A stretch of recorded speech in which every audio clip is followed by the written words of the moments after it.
For weeks leading up to the 2020 election, you had Twitter and Facebook, and obviously then you can assume Google algorithms showing and not showing you information about Hunter Biden, about his sexcapades, his scandals, his drug use, the paraphernalia, the photos, the videos, the evidence of corruption, collusion, a political influence peddling, selling his father's name. I mean, he openly admitted that he had all these jobs and got paid all this ridiculous sums of money because of his father's last name and position together as a package deal. He admitted that on, I believe, ABC News. But Twitter, Facebook, they all blocked the New York Post when they wrote about this before the election. And the conspiracy theorist in me would guess, after seeing this, that the New York Post is like Fox and any other mainstream news source or publication that sometimes encourages the president. I think that's controlled opposition. I think that Twitter, Facebook, I think the big oligarchy of mainstream media and tech colluded, and I think you had Fox and you had the New York Post and others prop up faulty support for Trump so that their audiences would panic and begin to worry and do anything else other than continue their support for the president when the publication or the news source pulls their support. So Fox pulled their support from Trump, and they expected that people would continue watching Fox but not supporting Trump.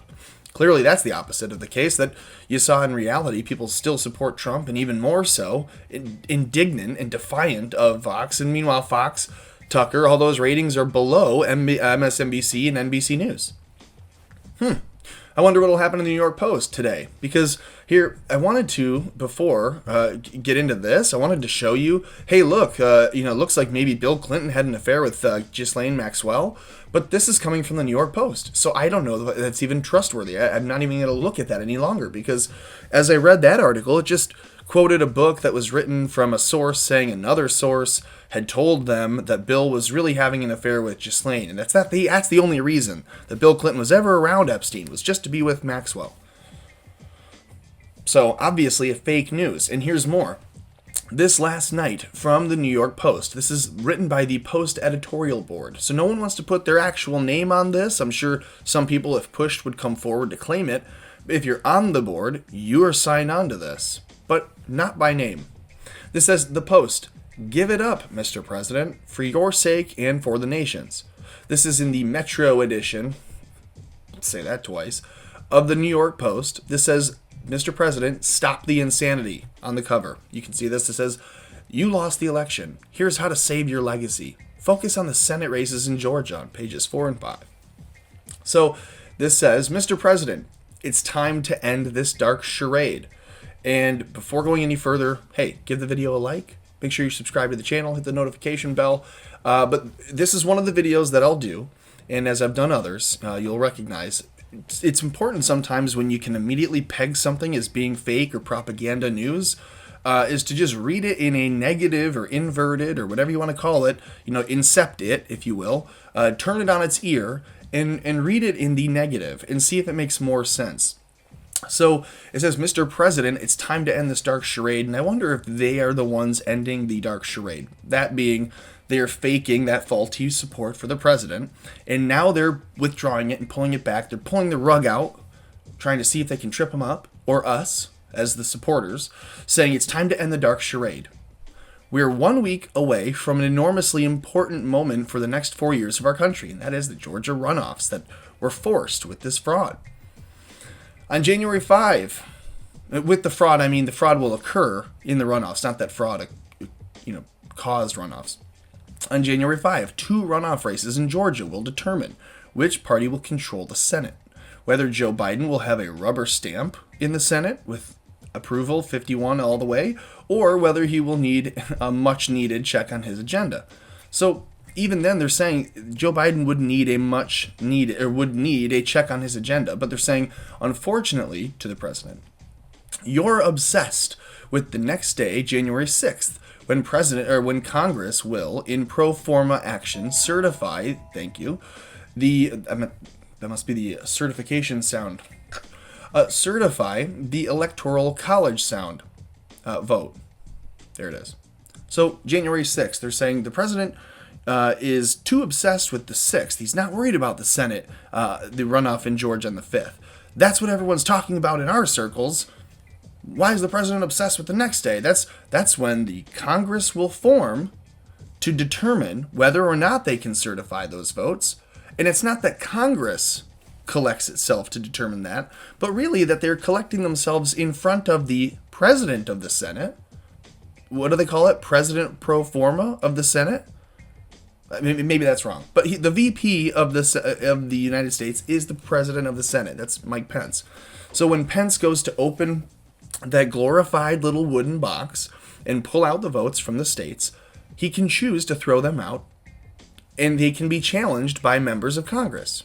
So someone can say, I object to these votes on account of this, that, and the other. And, okay, well, that's someone from the House. Do I have someone from the Senate that agrees? I mean, you'll have that.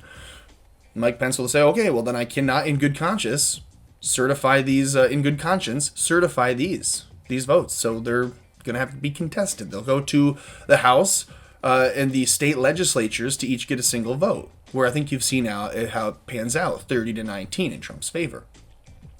So they say, in other words, you're cheering for an undemocratic coup. Now that I've explained what it is that he's cheering for, they say it's an undemocratic coup.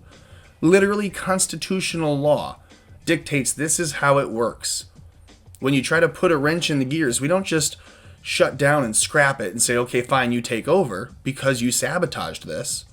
No, we'll just keep grinding through and your wrench gets fucked up. That's what happens. So they say, in other words, you're cheering for an undemocratic coup. You had every right to investigate the election, but let's be clear. Those efforts have found nothing. Nothing, they say.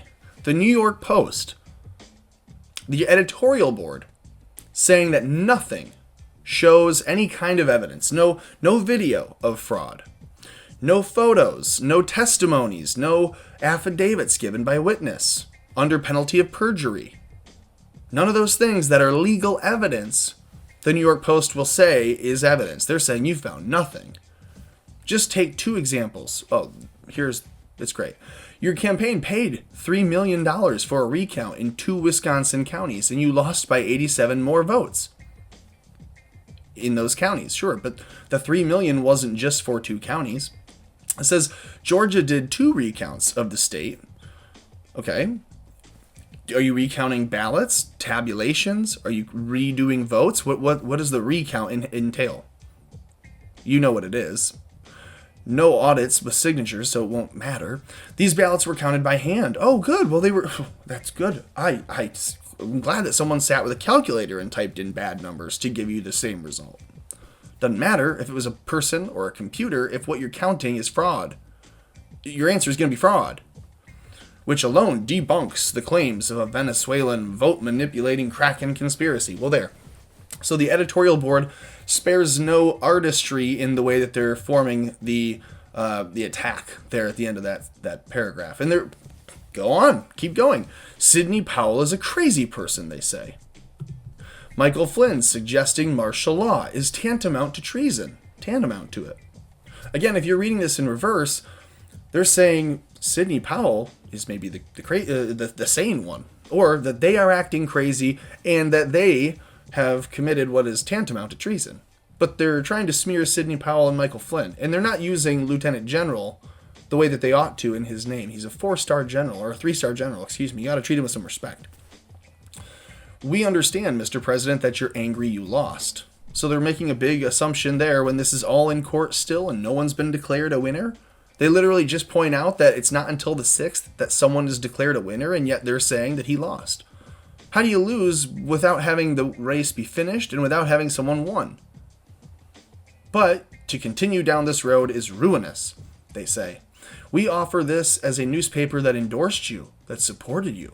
If you want to cement that influence, even set the stage for a future return, you must channel your fury into something more productive. So again, hey, look, we inflated you a little bit. We propped you up. Remember that? Remember that support we were giving you? Remember those supporters that were watching us while we supported you? Well, now that we're not, you better stop, right? You follow our lead. No, that's not the way he's doing this. This is never the way that anything has worked.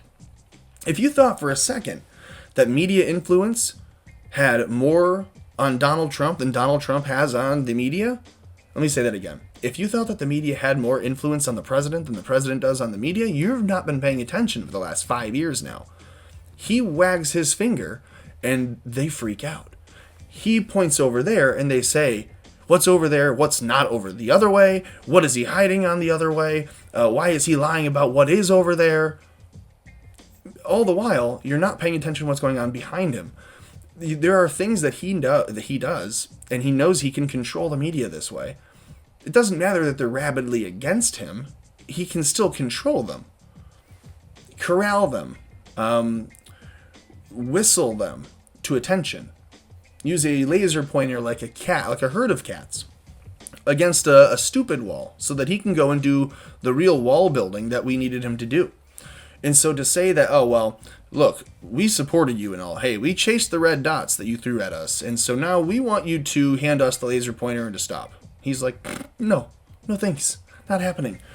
He tweeted again, the president did, saying, don't want to miss out. Get to DC on the 6th. More information to follow.